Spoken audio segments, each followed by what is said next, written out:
Kilat News Updates. Mga balita ngayon, monster ship ng China patuloy ang iligal na pagpapatrolya sa exclusive economic zone ng Pilipinas. Isang drug den sa Bulacan na buwag ng PIDEA.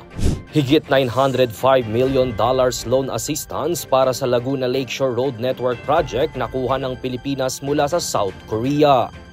Ako po si Cesar Sorian para ihatid ang mga nangungunang balita sa buong kapuluan.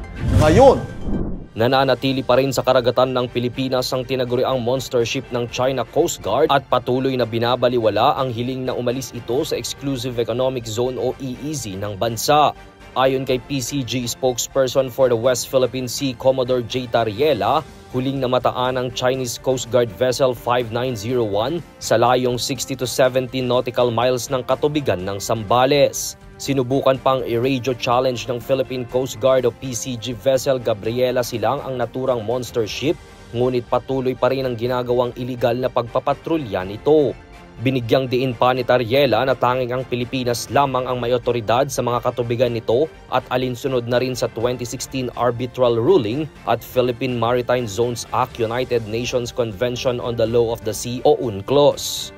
Dagdag pa nito na mananatili ang PCG sa pagmonitor ng nasabing barko bilang tugon sa karapatan ng Pilipinas at pagprotekta sa pambansang seguridad.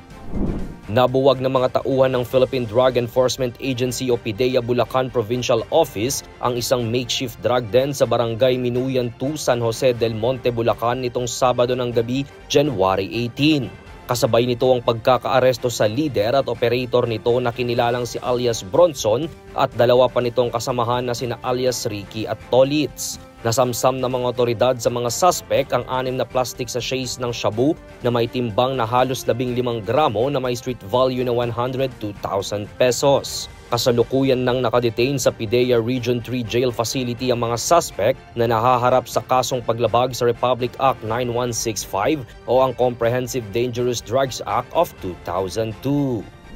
Nakakuha ang Pilipinas ng opisyal na Development Assistance o ODA loan na nagkakahalaga ng $905.26 million mula sa South Korean government para sa pagpapatupad ng Laguna Lakeshore Road Network o LLRN Projects Phase 1 at Stage 1 na isang flagship project sa ilalim ng Build Better More program ni Pangulong Ferdinand Marcos Jr.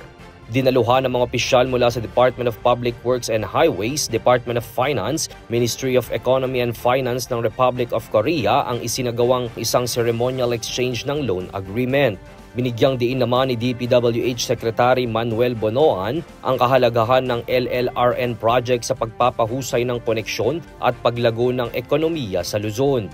Nakatakdang magsimula ang civil works ng LLRN project ngayong 2025 at inaasahang matatapos sa 2029. Para sa Kidlat News Channel, ito si Jai Reyes, nag-uulat. ako po si Cesar Soriano, kasama nyo sa bawat pagputo ng balita.